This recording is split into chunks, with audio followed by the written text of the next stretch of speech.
Thank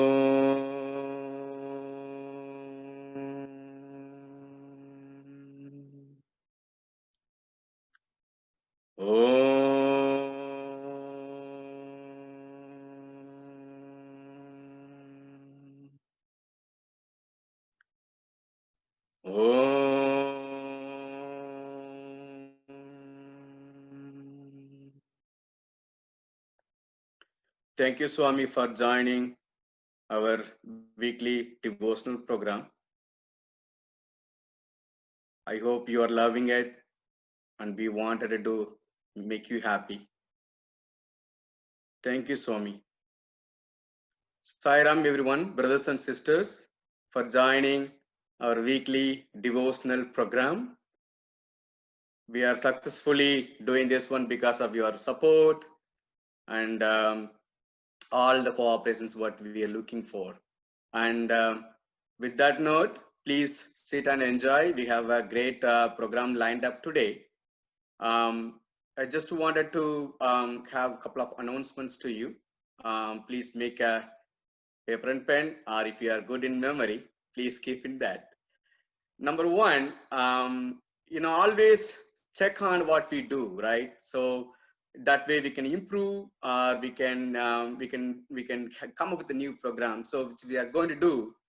Brother Balu will be sending you it's for all members of SSIO Region 3 weekly devotional program feedback form. You are timely acting on that one, really helpful for us as regional officers. We can do better job for you. We are here for you, right? As always, Swami, that's what we prepare for us. So please look out for that email. Don't put it aside. Take time, and then it won't take much time. It won't take about, probably I would say, less than 5 minutes. You can answer. It's very helpful for us to move forward. Second project I just wanted to call out here is the very heartfelt program which we are starting as of Swami's Avatar Declaration Day, October 20th onwards. It's a SSIO Care project. We are going to sending tomorrow, that is not tomorrow, Monday. We are sending a registration link with all the instructions. We are looking for very important volunteers, that is on-call volunteers plus the skilled volunteers, as region 3 is, our regions is filled with skilled volunteers. So we need your help. We are going to send that registration link and instructions also. This is only for young adults and adult members, this project. And third one I just wanted to call out is this is the national level initiative which is coming. It's called School Work Assistant Initiative Tutoring Program. We are calling SSIO Tutoring Program. This is for Group 4, young adults and adults. So we are working on the logistics, how to approach and everything. So most likely we'll be starting before the SSIO Care project because school starts in another 2-3 weeks. So we want to prepare our team to get ready. The fourth announcements I just want to call out that this is only for officers at center officers. We are having a meeting to go over a couple of initiatives, a lot of things. Each regional officer is going to be talking to each respective center officers on Wednesday, July 29th at 8 p.m. EST. So please watch out. These SSIO Care registration link, and also Balu is going to send me 2 emails. One is for the officers and then one is for the feedback. And SSIO in tutoring program, it's going to be coming after that. So with that note, I'll hand over this one to Sister Winnie, who is going to take over the rest of the program for this week. Jai Sai Ram. Thank you, Brother Subbu. Loving Sai Rams to all. Today's guest speaker is Dr. Meera Narasimhan, and her topic is the inward journey to God. Dr. Narasimhan and her family came to the Sai fold in the 90s, and she attributes her life and all her success to Bhagavan's divine grace and guidance and his blessings. His grace has also allowed her to serve in medical camps in Prashanti Nilayam, to be invited as guest speakers during Swami's 90th birthday celebration in Super Specialty Hospital in Prashantigram, in several Sai centers retreats as well all over the world, as well as Radio Sai and the SSIO medical conference. Sister Meera is a professor and a physician by occupation, and she's held several leadership positions in the state of South Carolina. She has also been instrumental in bringing innovative outreach, healthcare, and different approaches to addressing the public health challenges locally as well as globally. She has worked towards improving the access to health care in the state of South Carolina and strictly follows the principles of Sai ideal healthcare. Sister Meera, please talk about and share with us yours as well as your family's journey towards Swami. Also, if you can share some of the experiences of making the transition from an outward journey to an inward journey towards Swami, and how all of us, or each of us who are in different stages of our life making connections with Swami, can continue on that journey, inward journey towards Swami. I would also like you to talk a little bit about, as a psychiatrist, in this day, as we experience the stressors around us living through this COVID pandemia, how we can manage some of those stresses and continue to be on that inward journey towards Swami. Sister Meera, please take it away. Shri Gurubhyo Namaha. My humble pranams at the lotus feet of our beloved Swami. Love-filled Sai Rams to respected elders, Sai sisters, brothers, and children. Swami says, life is a game, play it. Life is a challenge, meet it. As I was pondering over this statement, it truly has added more meaning in the recent months to the unprecedented challenge that we as humanity have faced in the wake of the uncertainties of the COVID-19 pandemic, as well as social injustices, which truly has rocked our collective consciousness, all of which have had a detrimental effect on our mind. Just last week, as I was addressing the World SSIO youth leaders, the young adults, on stress and mental well-being, along with Dr. Narendranath Reddy, we talked about what a life-changing experience this has been. Life as we know it has changed tremendously, whether it is due to the financial implications, economic downturn, job losses that people are kind of experiencing, interpersonal issues, being cooped up at home, whether it is between a youth and their parents, or between kind of spouses, a child to an adult, kind of a parent, all of which has truly overwhelmed us across the age spectrum. You know, children are concerned about school starting within the next month or so. Kind of what are the implications of that? Will I be safe? To an elderly who clearly is trying to wrap their arms around what is it that we are experiencing, nothing that we've experienced during our lifetimes. These overwhelming stressors, while distressing, have expedited us onto the path of turning our minds from outward to inward, from worldward to Godward. Isn't that what Swami has been talking to us all along during the 95 years of this contemporary avatar? Swami says, turn your mind towards the world and you're caught in the maya, or the illusion, in the cycle of birth and death. Turn it towards God, you are liberated. So I think to be born as a human being is truly a sacred thing. And the only way in which we can sanctify this human birth that we are given is to make sure that we fill it with sacred thoughts. The name of the Lord, Namasmarana, is the only panacea in this day and age of Kali. Here, I'm reminded of a beautiful song that Swami loves. And this is a composition by Sadashiva Brahmendra, which goes like this. Janama marana bhaya shoka viduram sakala shastra nigamagamasaram pibare ramarasam rasane pibare ramarasam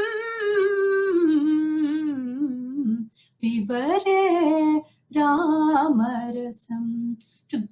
For us to go through the sorrow of the cycle of birth and death, the only saving grace is the quintessence of the scripture that's captured in the Ramanama. Very often, when do we think of God? Only when we are faced with difficulties, trials, and tribulations in our lives. The intensity of the prayer increases. We are all guilty of doing that. That's the only way in which we think God can enter into our lives. And Swami very sweetly has said this. If you need me, you deserve me. During these trying times, each one of us has our own experiences.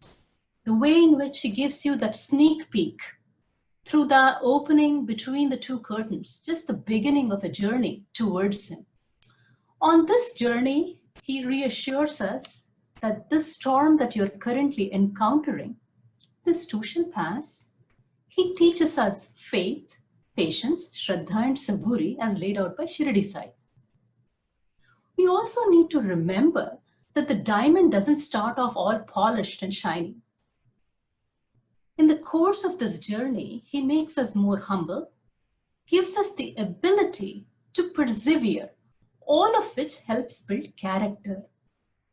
Above all, when we go through these vicissitudes of life and we are praying fervently to God, I think God also has a vested interest, as to how I feel, because he wants to spend more time with each one of us. With that as a backdrop, let me start off by talking a little bit about my own experiences in the Sai fold. You know, we were raised in a Hindu family, fairly spiritual, I would say, kind of originally from South India, but spent most of my educational years in North India. As a family, we always respected all religions. You know, we had opportunities to visit temples. We went to churches, mosques, gurudwaras. We also happened to frequent a Shirdi Sai temple, very close to where we resided. And this became more of a routine, more so on Thursdays, but as exams and closer to results, as we all do. And when we finished our schooling, both higher education as well as medical education, this kind of got to be a routine, part and parcel of our lives. A very dear friend of my father was an ardent devotee of Satya Sai Baba. And we would frequent his home in Madras at that time. He was a professor at the Indian Institute of Technology, and we would be a part of the bhajans that they held at their home. He had presented a very beautiful picture of Swami to us, and this picture had made its way into our cupboard that Vinny and I shared at home. There are many tears, many prayers in front of that picture, not comprehending the enormity of divinity at that time. In hindsight, it had resulted in a number of wishes being granted. My coming to the United States itself was nothing short of a miracle. I've seen the hand of God in every moment of my life. While the first journey, kind of trying to get a visa, had resulted in a denial, but within a 20-day time frame, there was a reversal, and I was in the United States. So the first lesson on this journey that I learned in life was that God's delays are not denials. I came to the US and was interviewing for my residency slots across the US, staying with family and friends, and many of them happened to be Sai devotees. No coincidence here, they're all Sai incidences, which then resulted in me attending Sai bhajans at various centers, whether it was the center in DC to the center in Kentucky, in Louisville, So I've kind of had the experience of listening to Sai bhajans at these centers along the way. While that picture for me was the sneak peek, the sweet taste that Swami had provided me to attract this iron filing towards the divine magnet, this Godward journey was further charged by Sai bhajans. So we ended up learning Sai bhajans. You know, those were the times when you had these audio cassettes, Sundaram bhajan group had produced, and so would listen to that, learn the Sai Ashtotram, and of course the Arati. So this had culminated into my parents and I kind of praying every Sunday in our prayer room in Connecticut, and of course singing the glory of the Lord. That somehow came naturally to us. I subsequently completed my residency and my fellowship training at Yale and sought employment in the Southeast in 1999. This also allowed me to attend the first Sai retreat in the year 1999. And the speakers at that time were Dr. Hyman Johnson and Dr. Chaudhry Voletti. So I had the opportunity through them to listen to some of the amazing initiatives that Swami had kind of paved the way for socio-care in the form of Grama Seva. Swami had been very deliberate in how he started Grama Seva in terms of making sure people had the basic necessities, right? Food, making sure they had a shirt on their back. That was so very important before he started kind of looking at the other opportunities of educating people in these villages, which only came much later. So building that level of trust. So the way in which he had done it was just, beyond kind of, human comprehension. When you look at Educare, he clearly has established these institutes of deemed institutions of learning, Satyasai Institute of Higher Learning, where many of our Sai brothers and sisters have had the opportunity and the blessings to have kind of the greatest of teachers in the universe, to be able to kind of be there and learn life lessons from him, which further led to Sai Ideal Healthcare kind of through the Medicare projects, which included the General Hospital, since he fulfilled the wishes that he kind of, granted to Mother Ishwaramba with the General Hospital first, and then came the Satyasai Institutes of Higher Medical Sciences, which truly are all of these have been executed so miraculously. There are no precedents in the history of mankind to any of this. So began this transformational journey of mine through one of the 9 forms of bhakti, or Shravanam, listening to the glory of the Lord. This led to my first trip to Prashanti Nilayam in the year 1999. Through various connections made subsequent to that retreat, I arrived in Prashanti Nilayam on November 19th, 1999 for my first medical camp. And while that day in 1999 did not have a whole lot of meaning, it did have a deeper meaning for me about 16 years later when I was invited to speak on Ladies' Day in Prashanti Gram during Swami's 90th birthday celebrations. Sarvantaryami had planned it to a T.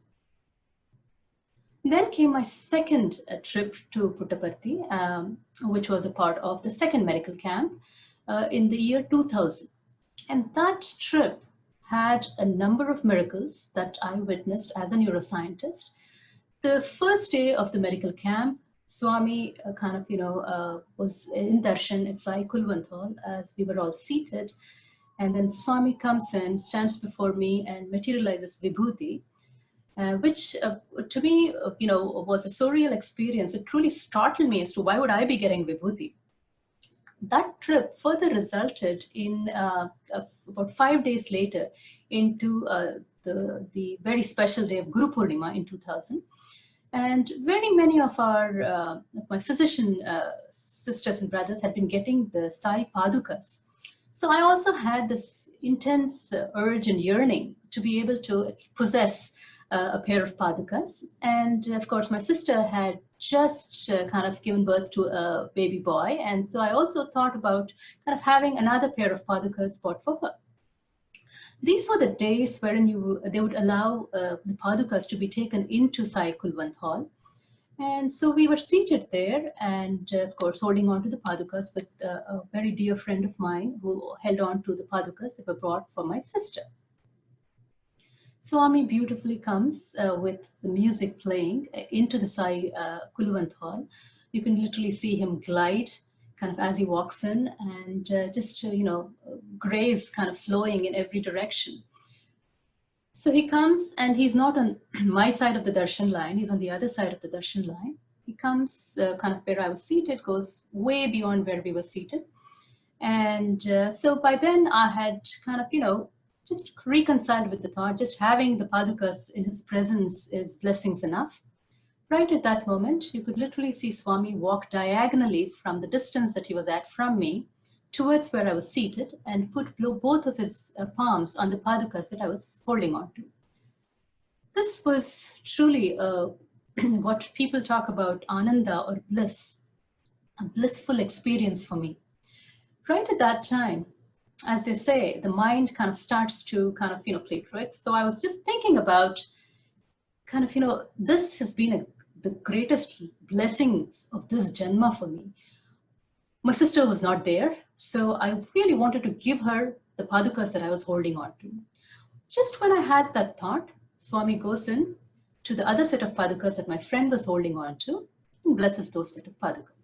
So this was truly an overwhelming kind of, Guru Purnima celebration for me in the year 2000. That experience, along with his divine darshanam, sparshan, sambhashan, over the course of the next several years, in hindsight, probably sealed the deal for me. Sai bhajans by then had started making an indelible impression on my heart, mind, and soul. Thus came the second form of bhakti called kirtanam. Now, I had realized as a psychiatrist and a neuroscientist that it was very helpful for me to sing bhajans or listen to bhajans whenever my mind grew restless or agitated by the ups and downs of life. So bhajan had a calming effect on the agitated mind. Now, when one talks about kirtanam, it is more of an individual affair. While when one talks of sankirtanam, it is more of a group, collective kind of singing. So Bhagwan actually gave a new life to it by encouraging people to participate in bhajans or in community singing as a primary means of redemption. He would say that in this Kali Yuga, there is no sadhana. It's more effective than chanting the name of the Lord. Further, he would explain that singing aloud the name of the Lord in the form of bhajans is like placing a lamp at the threshold of your home. It illumines the within and the without. The name of the Lord brings peace to the one who sings, but also to those who listen. Swami has always insisted that bhajans should not just be heard, they should be participatory. So that's why when you sing Sai bhajans, he also has other specifics. You have a lead singer and then you have people who follow. Now, he also says as a lead singer, it's not your job to exhibit your talent, but it needs to be a sacred act of worship, which kind of tries to bring people together, unity, and the offering needs to be done with pure thought and feelings. What does that eventually result in? It allows you to reveal the divinity latent in each one of us. When you talk about Sankirtanam, which truly has been popularized by Swami, there are 4 forms of Sankirtanam. Guna Sankirtanam. So Guna is qualities, the qualities of the divine. So Guna Sankirtanam applies to the kind of bhajans in which the devotee recites the auspicious qualities of the divine, experiences oneness with the divine. Ultimately, the goal needs to be that you're imbibing and emulating those qualities, those godly qualities, through that form of singing. Saint Tyagaraja had recourse to this type of singing. So songs that exemplify the qualities of Lord Rama is what Saint Tyagaraja sang. Then you have the next form of Sankirtanam called Leela Sankirtanam. Now this refers to the enjoyment by the devotee of the sacred sport of the divine. So they could be dancing in ecstasy, they could be singing in ecstasy, kind of just like Chaitanya Mahaprabhu or Jayadeva of the Gita Govinda fame, kind of just being lost in that God consciousness. The next form of kind of, Sankirtanam is Bhava Sankirtanam. Now, when we talk about Bhava Sankirtanam, the clearly eminent personalities that come to mind are Radha and Meera. Both of them were exponents of kind of the Bhava Sankirtana. Meera would sing with feelings and emotions. Swami has often spoken about when bhajan singers sing the composition of Saint Meera, the outpouring of emotions must be felt from the heart. And there have been many kind of such events wherein when an individual sings it with emotion, with bhakti, even kind of it has moved the Lord to tears. Another example of a saint who clearly is an exponent of Bhava Sankirtan is Suradas. There is this beautiful composition which goes, Ab to jivan haare, he Govind, he Gopal, he Govind rakho sharan. Ab to jivan haare, Hey Govinda. So I think it's important for each one of us to appreciate what God has endowed us with as human beings. Every limb, every organ, the sense organs that the Lord has given us have to be put to sacred use. The tongue to utter the name of the Lord, the hands to offer worship, the feet to take you to kind of auspicious places like the temples, churches, gurudwaras, kind of places of pilgrimage. These organs should not be put to frivolous, unholy purposes. Sanctify every one of those parts in the body and senses would help us purify the mind to be able to then contemplate on God. Now, the fourth form of Sankirtanam is Nama Sankirtanam. We all know the transformational journey from being an individual, a dacoit who was robbing and killing people, to getting to be Saint Valmiki, who wrote kind of the Ramayanam, clearly just by chanting the Taraka mantra of Ramanama. So Nama Sankirtanam can be just the chant, the singing of the name of the Lord, whether it's Rama's name or it's Krishna's name. So there is this beautiful song, Achyutam Keshavam Krishna Damodharam Ramanarayanam Janaki Vallabham. So as a psychiatrist, whenever I read kind of Swami's discourses, I pay special attention to kind of when Swami talks about or mentions the mind in his discourses. That also helps me enhance my own understanding about the mind-body-spirit connectivity. Now, Swami has talked about kind of comparing the body to a chariot. The sense organs are the horses, the mind is the reins, and the intellect or buddhi is the charioteer. So let's try to kind of take a look at each one of these elements. So the body is the chariot. So you could have a beautiful body. However, if you let your senses take over, those are the horses, right? You can kind of, get to move in the wayward direction. The horses also can be controlled by the firmness of the reins that they kind of are controlled by, the mind here. However, for us to be able to kind of control the mind, you also need to have the intellect, buddhi or viveka, that discrimination, ability to discriminate good from bad. Now, if you put all of these together, that in turn allows us to take the right path or the wrong one. Now, when intellect tends to be covered by ahankara or ego, it then clouds your senses, clouds your mind. So what does that allow? Kind of that in turn, that contamination can only be sanctified and purified if you start to contemplate on the name of the Lord, either kind of by constantly chanting the name of the Lord or through kind of singing the name of the Lord. So I think it's very important for us as human beings to understand this mind-body-spirit connectivity. So these three are the three holistic pillars that makes us one. If the mind, body, spirit is in balance, you have good health, you're happy.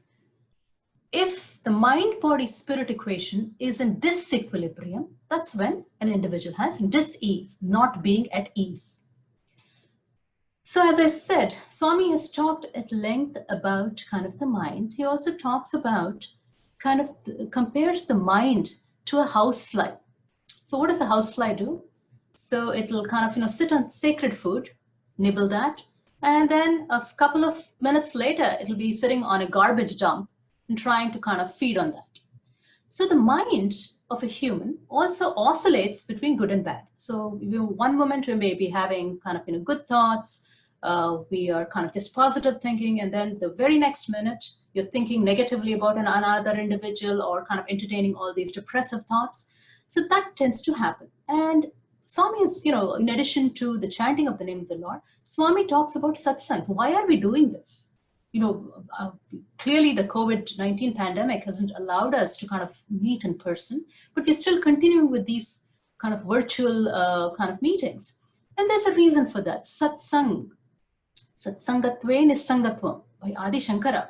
So it kind of talks about how that truly allows us to kind of help mold our mind to start to think good about one another.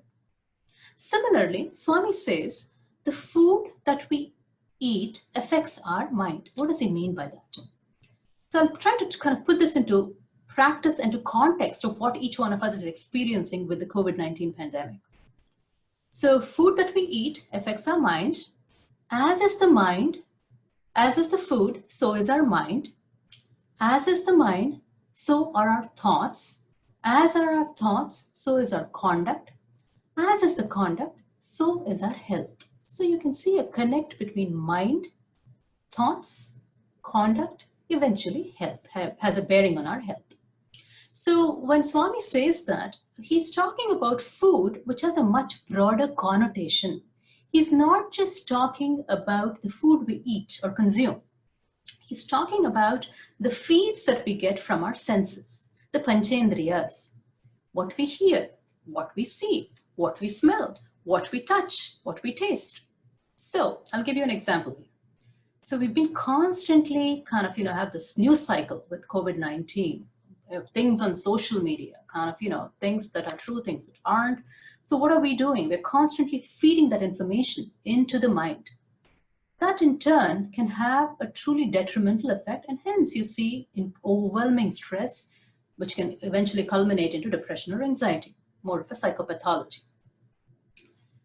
So if we fine-tune that with the recitation of the name of the Lord, which will help purify the atmosphere as a result of those sacred sound waves getting absorbed in the atmosphere, the power of sound waves is so evident kind of that it can kind of reach for across long distances. So the polluted kind of, atmosphere and environment can truly be purified by the chanting of the Lord's name, which then results in sacred thoughts, pure speech, we don't end up hurting one another, and pure actions. Now, that's what we call Trikarana Shuddhi, which Swami has talked about at length. So let's take a look at some examples here. So think of what Swami was able to do during his lifetime to be able to transform a small hamlet, Puttaparthi, which nobody had heard of, into a spiritual hub of the world. And how was he able to do that? What do you see in Parthi? Kind of residents each day experience kind of, the chanting of the Rudram, chanting of the Vedas, the bhajans that go in, kind of, that people sing. So when we go and kind of are a part of Prashanti Nilayam, we experience the vibrations, the reverberations charged by the name of the Lord in that setting. And there is a very beautiful bhajan there, which goes, Bhajana Kirtana Nama Smarana Sai Pavanana Puttaparthi Pavana Triveni Sai Darsha Snan Sai Pavanana. So comparing Puttaparthi to the confluence of the three holy rivers in holy Prayag. So just being there kind of truly kind of allows us to soak all of that up. But also look at the magnanimity of the Lord, that for those of us who are away from Prashantigram, He's allowed us to kind of have Radio Sai, to be able to listen to Radio Sai bhajans, talks 24/7, so that we can kind of tune our hearts and minds to think, breathe, hear, feel Him all the time.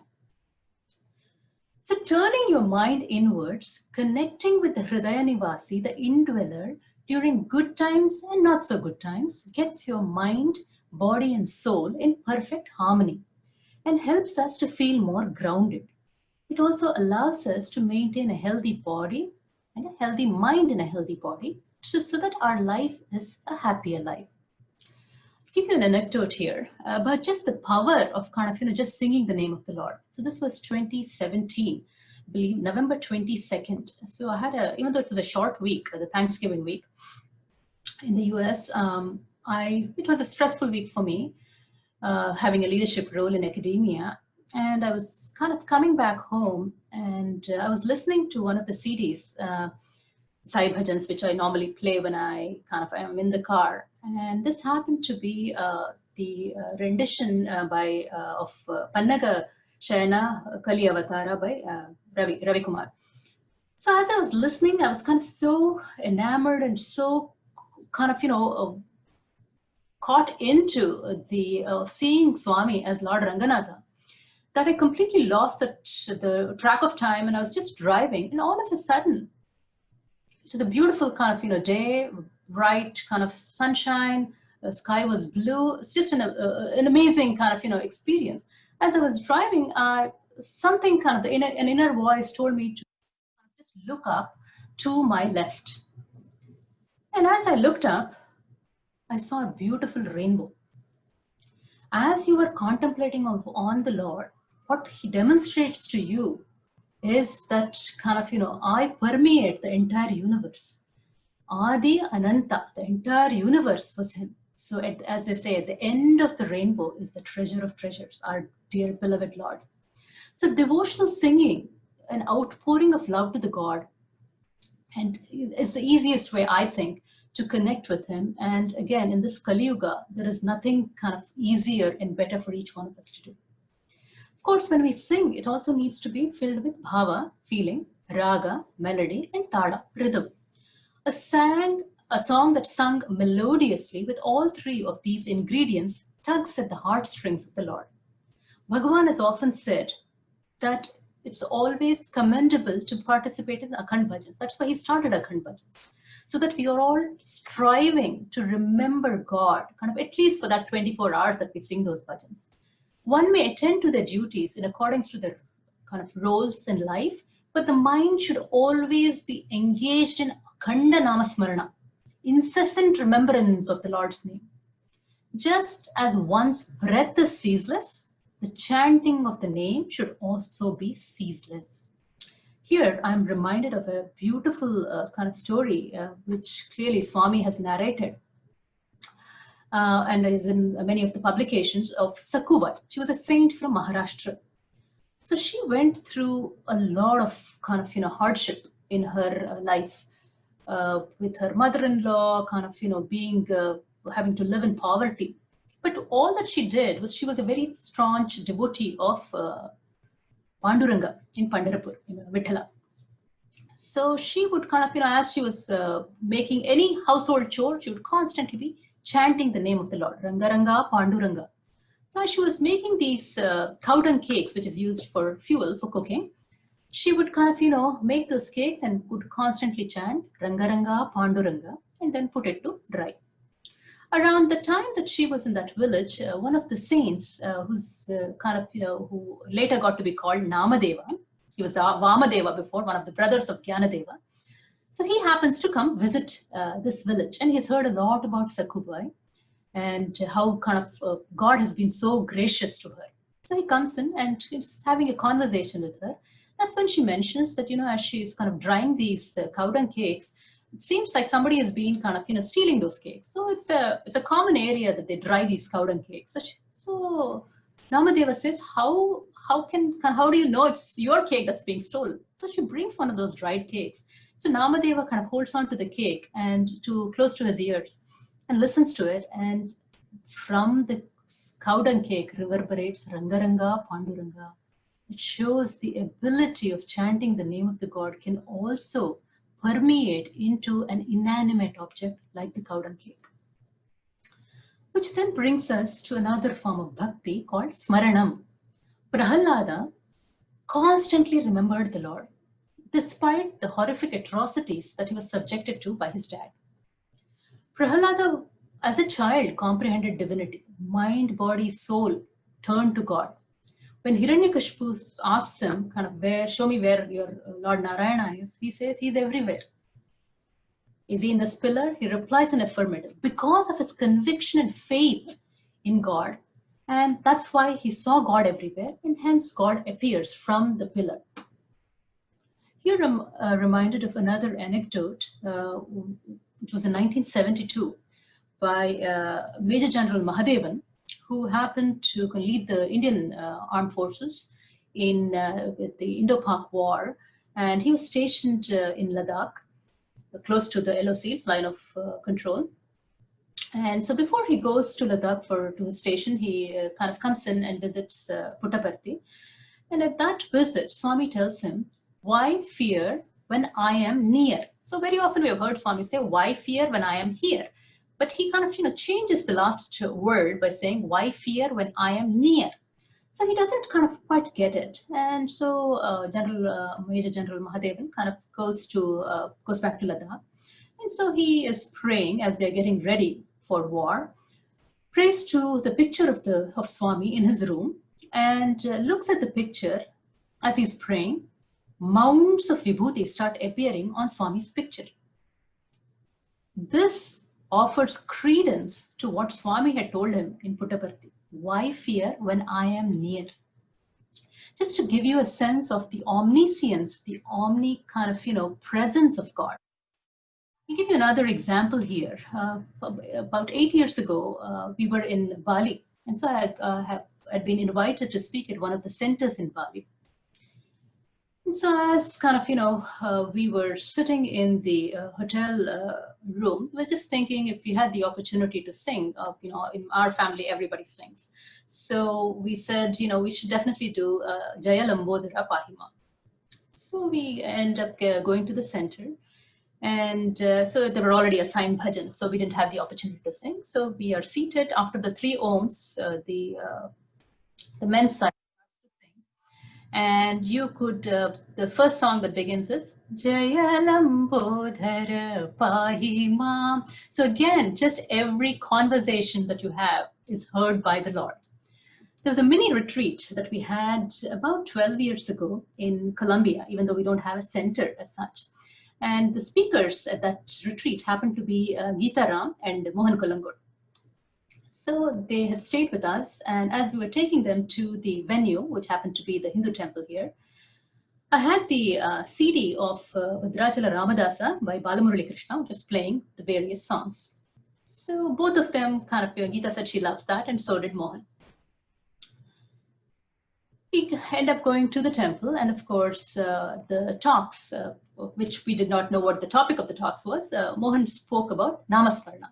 And during his talk, he talks about the example of Goparna, who later got to be called Bhadrachala Ramadasa. In the evening, there were some kids from the temple who wanted to perform. So here we are, we get back to the temple in the evening, and the kids are dancing, and they are dancing to the composition of Bhadrachala Ramadasa. So we had a wonderful 1.5 day long retreat. We come back. The next day, I receive a phone call from one of the former Swami students from Atlanta, who had happened to come in with another group of Sai students from Atlanta. And he called me to thank us for hosting the event. And he said that, I wanted to narrate something to you. So he said, as they were driving from Atlanta to Columbia, one of the boys in the group love this song, Shri Raghunandana Dasharathanandana Bhadradishwara Rama. So every time it got to Bhadradishwara Rama, for whatever reason, the CD would get stuck there. So they played it any number of times and it would kind of, the same problem was encountered. So they decided that for that entire 3.5-hour trip from Atlanta to Columbia, they would sing only that song. So as you see here, his presence could be experienced, and you see that interconnectivity the Swami was able to kind of demonstrate. You think of me, I am thinking of you. And this is not unique to us. Each one of you has so many experiences wherein you have seen that contact, that connection be made. Yad bhavam tad bhavati. The next form of bhakti is Pada Sevanam. One of the beautiful examples of bhakti extolled as in Pada Sevanam is none other than Goddess Lakshmi herself, the consort of Supreme Vishnu. So Lakshmi, when you see with Lord Ranganatha, is massaging the feet, lotus feet of the Supreme. So here you see the goddess of fortune, although by nature fortune is kind of restless and moving, does not quit serving the Supreme's feet. So when we look at kind of wealth, which is personified by Goddess Lakshmi, both wealth and fortune, as we all know, right, is elusive and temporary. But as mortals, we often think we can control Lakshmi. Although, we know that we cannot, we are wasting our lives trying to kind of, make sure that we can control kind of the wealth that comes into our lives. As a devoted servant of the Supreme, the Goddess of Fortune bestows her bounty only with the blessings of the Supreme. What does that translate to for each one of us? It translates into what Swami has said, hands that serve are holier than lips that pray. In the Purusha Suktam, goes, Sahasra Shirisha Purushaha. Entire universe is a representation of God. Service to humanity is service to God. Swami says, Manava Seva is Madhava Seva. Here I'm reminded of another experience I had during the medical camps in Puttaparthi. And this was, so we, clearly you have women on one side and men on the other, trying to take care of patients. So as we were seated, I have one of the patients that came to me had come from Visakhapatnam, and she had a motor vehicle accident a few years before that. And she kind of had brought all her CT, MRI. She seemed to be having some symptoms which clearly demonstrated something neurological, which clearly needed an intervention right away. So I did a very quick neurological exam, and I felt like it would be nice if there was a neurosurgeon around who clearly can eyeball her. So I went to the men's side, and clearly we have a neurosurgeon in Dr. Venkat Sadanand, who was a part of the medical camp. And so went to the men's side and asked the leadership there to see if Venkat was still around. They said that he had left about 10 minutes kind of ago to go to super specialty.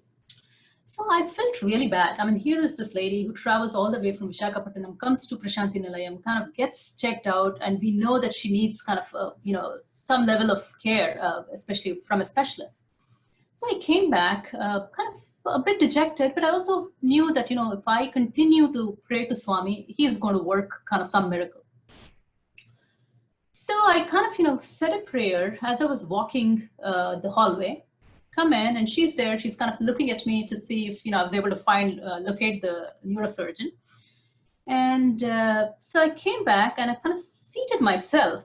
And so there's a room. We have 4 doctors in one room, just to give you a sense of kind of the landscape. And there were 2 windows that were open, so I could literally see the windows. So the open windows to kind of let fresh air come in. And as I said a prayer, before I could turn to kind of let her know, kind of, give her the bad news that she had kind of already left to super specialty, she needs to come back again tomorrow, I looked through the window, and there was Dr. Geeta Kamath talking to Dr. Venkat Sadana. I raced to him, and clearly, that kind of went in. She was able to be seen by him, and she was so grateful. She touched his feet, and that I knew at that time was God allowing us to do that because we turned to him. He was able to allow kind of clearly being there for this individual meant so much. Then you have Archanam, which is a form of idol worship from So with Swami, it has been from Sagunopasana to Nirgunopasana, offering a leaf, a flower, a fruit, served with pure heart. Patram pushpam phalam toyam.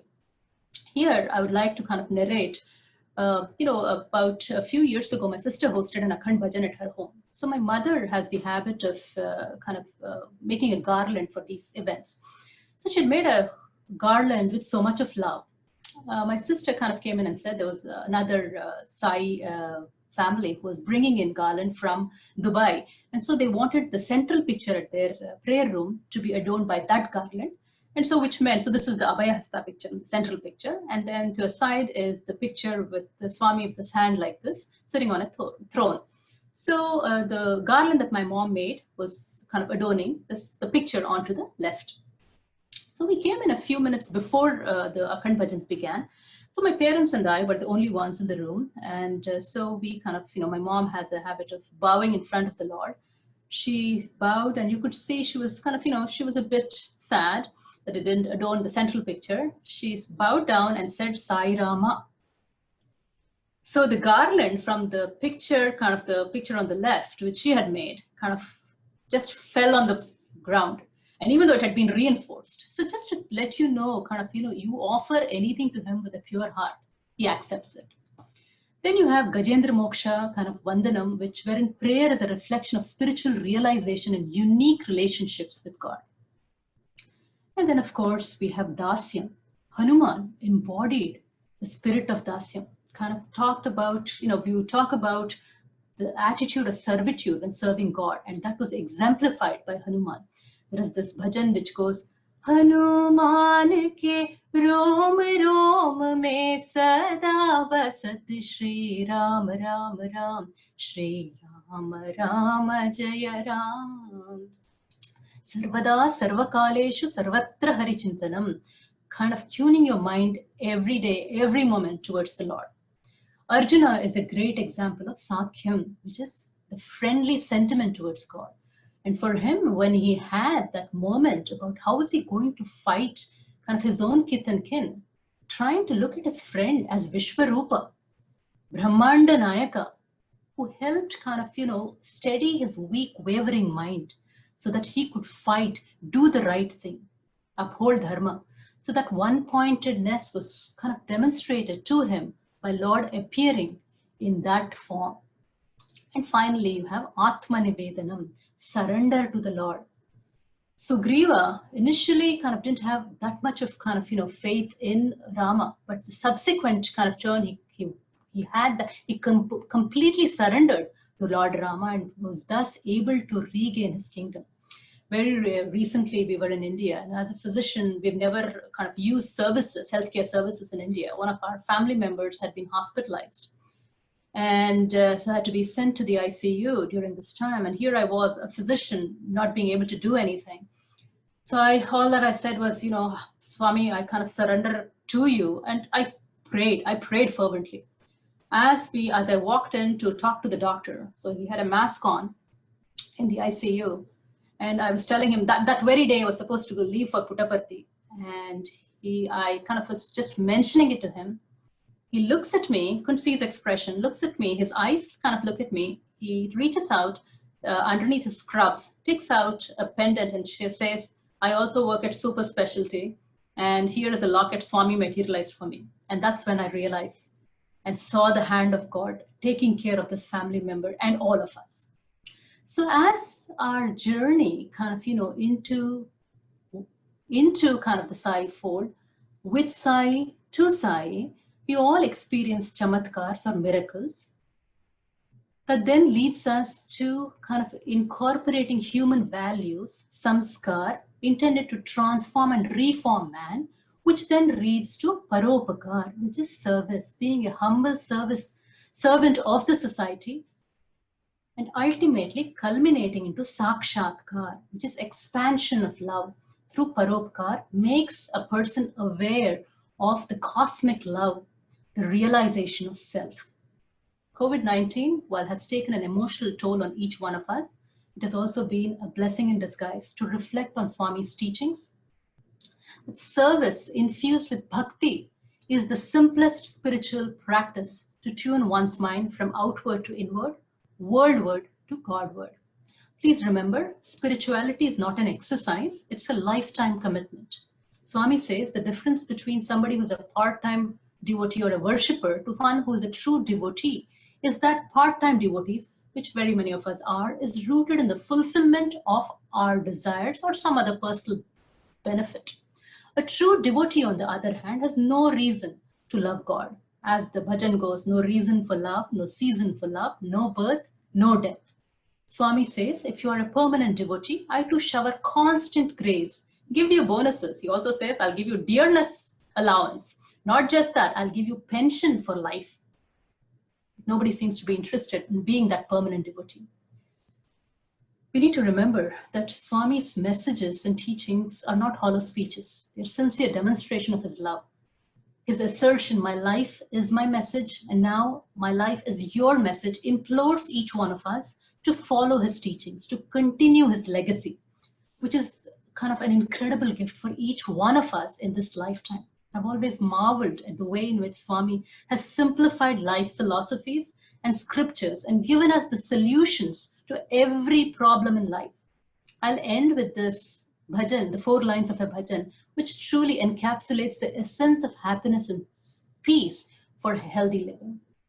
Sai bhajan bina sukha shanti nahi, hari naam bina anand nahi, prema bhakti bina uddhar nahi, guru seva bina nirvana nahi, sai bhajan bina sukha shanti nahi, sukha shanti nahi. Sairam, thanks. Bow to the divinity in each one of you. Sairam, Sister Meera, thank you so much for sharing such beautiful experiences, your inward journey towards Swami, and how it has solidified as you go along and towards and closer and nearer to him. And also sharing with us the way in which we can continue, we can embark as well as continue as each of us may be in a different place as we are on that inward journey through the 9 forms of devotion, making those connections. Those and such beautiful experiences and examples that you've shared with us. Truly appreciate that. As well as in this day of stress, as we go through the experience of the pandemic, how we can keep the connections going with Swami by contemplating on cleansing and purifying our mind through thoughts, through conduct, and that will then ensure that our health is maintained with having less room for stress and anxieties and the outcomes that come out of it, and keeping the connections with our dear Lord strong. We are very fortunate to have had you. Thank you so much for all your insights. Appreciate it. Jai Sai Ram. Sai Ram, brothers and sisters, please join us for bhajans, Sai Gayatri, bhajans, and concluding prayers. Jai Sai Ram.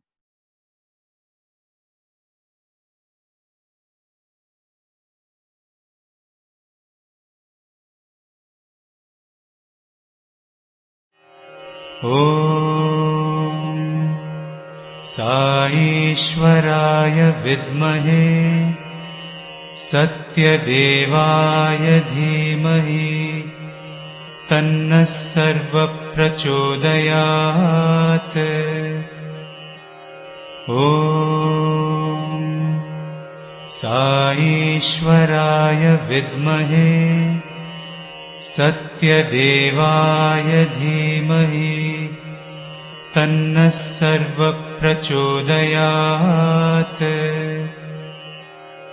ॐ साईश्वराय विद्महे सत्यदेवाय धीमहि तन्नः सर्वप्रचोदयात्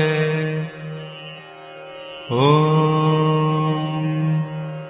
साईश्वराय विद्महे सत्यदेवाय धीमहि तन्नः सर्वप्रचोदयात्।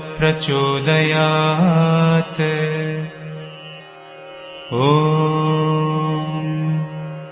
साईश्वराय विद्महे सत्यदेवाय धीमहि तन्नः सर्वप्रचोदयात्। ॐ साईश्वराय विद्महे सत्यदेवाय धीमहि तन्नः सर्वप्रचोदयात्। ॐ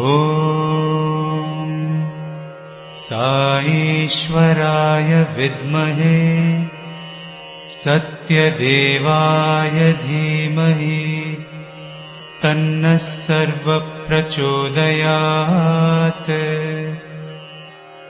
ॐ साईश्वराय विद्महे सत्यदेवाय धीमहि तन्नः सर्वप्रचोदयात्। ॐ साईश्वराय विद्महे सत्यदेवाय धीमहि तन्नः सर्वप्रचोदयात्। ॐ साईश्वराय विद्महे सत्यदेवाय धीमहि तन्नः सर्वप्रचोदयात्। ॐ साईश्वराय विद्महे सत्यदेवाय धीमहि तन्नः सर्वप्रचोदयात्। ॐ साईश्वराय विद्महे सत्यदेवाय धीमहि तन्नः सर्वप्रचोदयात्। ॐ साईश्वराय विद्महे सत्यदेवाय धीमहि तन्नः सर्वप्रचोदयात्। ॐ साईश्वराय विद्महे सत्यदेवाय धीमहि तन्नः सर्वप्रचोदयात्। ॐ साईश्वराय विद्महे सत्यदेवाय धीमहि तन्नः सर्वप्रचोदयात्। ॐ साईश्वराय विद्महे सत्यदेवाय धीमहि तन्नः सर्वप्रचोदयात्। ॐ साईश्वराय विद्महे सत्यदेवाय धीमहि तन्नः सर्वप्रचोदयात्। ॐ साईश्वराय विद्महे सत्यदेवाय धीमहि तन्नः सर्वप्रचोदयात्। ॐ साईश्वराय विद्महे सत्यदेवाय धीमहि तन्नः सर्वप्रचोदयात्। ॐ साईश्वराय विद्महे सत्यदेवाय धीमहि तन्नः सर्वः प्रचोदयात्। ॐ साईश्वराय विद्महे सत्यदेवाय धीमहि तन्नः सर्वः प्रचोदयात्।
Lord,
Señor, Señor, Señor, Shivanatharaya, Señor, Señor, Señor, Mahadeva Sai. Señor, Señor, Señor, Shivanatharaya, Señor, Señor, Señor, Mahadeva Sai. Señor, Señor, Señor, Shivanatharaya, Señor, Señor, Señor, Mahadeva Sai.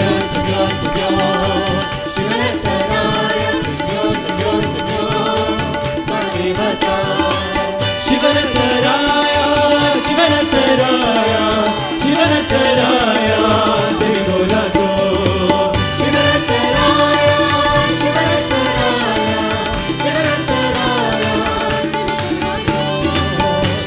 Shivanatharaya, Shivanatharaya, Shivanatharaya, Shivanatharaya, Devi Corazón. Shivanatharaya, Shivanatharaya,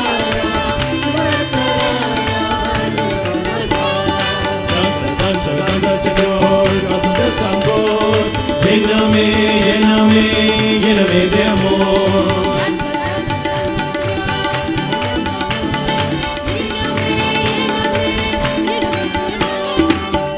Danza, danza, Señor, danza del tambor.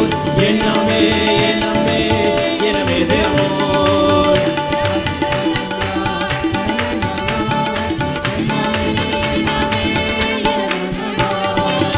Shivanatharaya, Shivanatharaya, Shivanatharaya, Devi Corazón. Shivanatharaya, Shivanatharaya,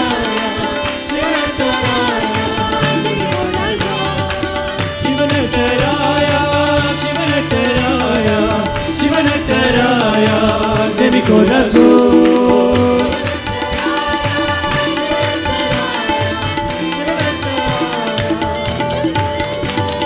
Señor, Señor, Señor, Shivanatharaya, Señor, Señor, Señor, Mahadeva Sai.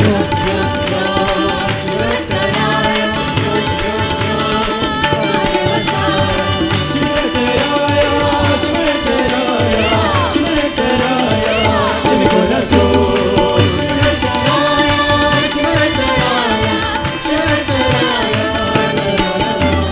Danza, danza, danza, Señor, danza del tambor. Lléname, lléname, lléname de amor.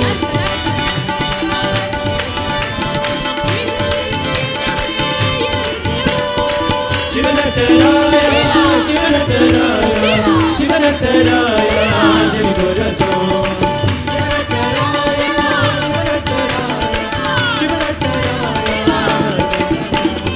Shivanatharaya, Shivanatharaya, Shivanatharaya, Devi Corazón.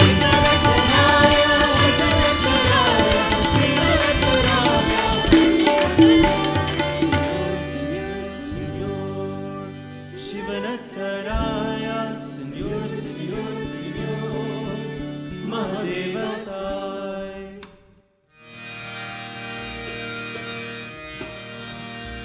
Sri Rama Jaya Rama Jaya Jaya Rama.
शान्ति शान्ति शान्तिः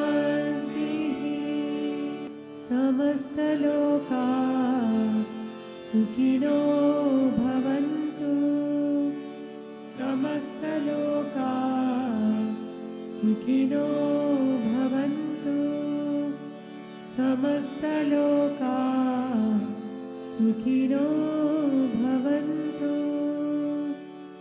ॐ शान्ति शान्ति शान्तिः ॐ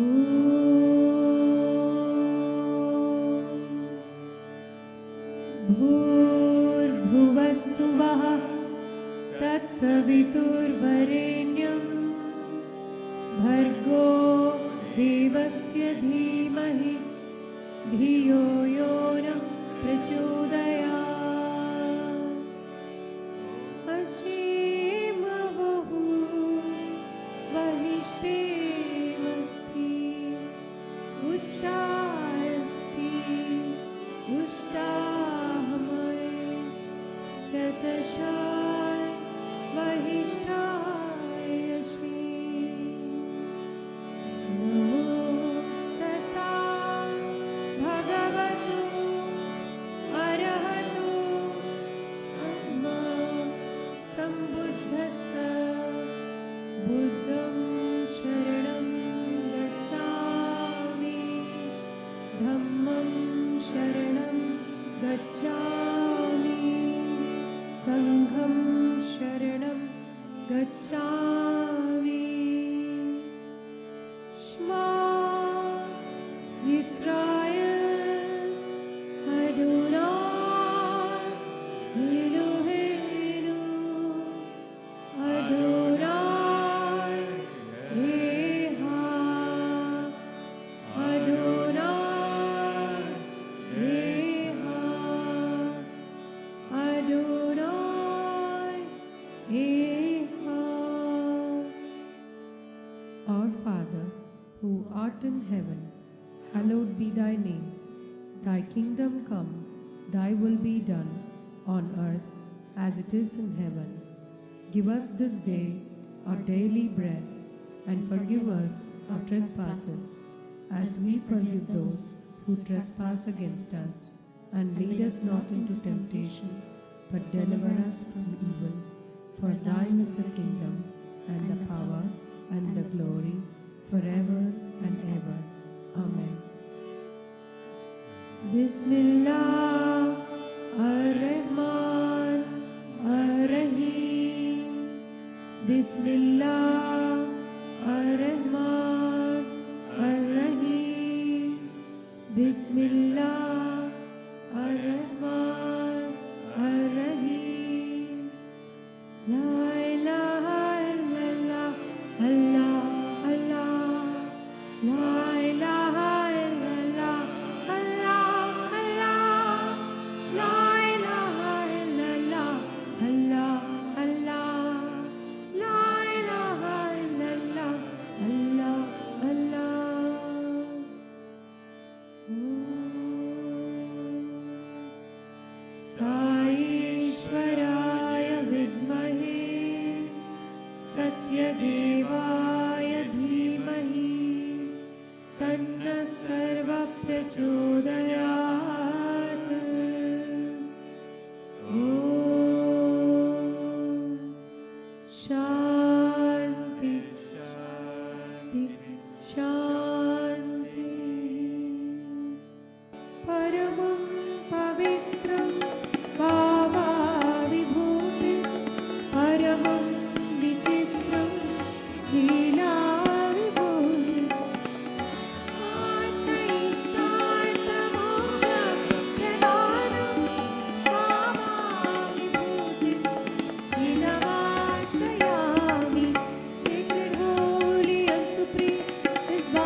Sai Ram, thought for the week. Today, man has 3 kinds of faiths. One of them is the lowest kind, and the second is of a middle kind, while the third is of the highest kind. If our prema, our belief, and our affection are confined to our nearest kith and kin, that will be called the lowest kind of prema. On the other hand, if you go a little beyond the narrow region of your family and extend your faith and belief to your country and other people, then we say that is the intermediate kind of prema. If you treat the entire world as one and regard all the people living in the entire world as one, and extend your faith and sympathy to all of them, then it is the highest kind of prema. There is only one caste, and that is the caste of humanity. And when we talk of humanity, we must extend our prema to the entire caste of humanity. You should make your own conscience secure, and you should have confidence in yourself. Either for the good or for the bad, it is your conscience that is responsible. That is why I have told you, on some occasions, that you should follow the 4 F's. Follow the master, and that is your conscience. The second is to face the devil. The third is to fight to the end. Then you should finish the game. If you remember all 4 injunctions and keep remembering them so that they are resounding every moment in you, there can be nothing more sacred than this in your life. Satya Sai Baba, Summer Course 1976.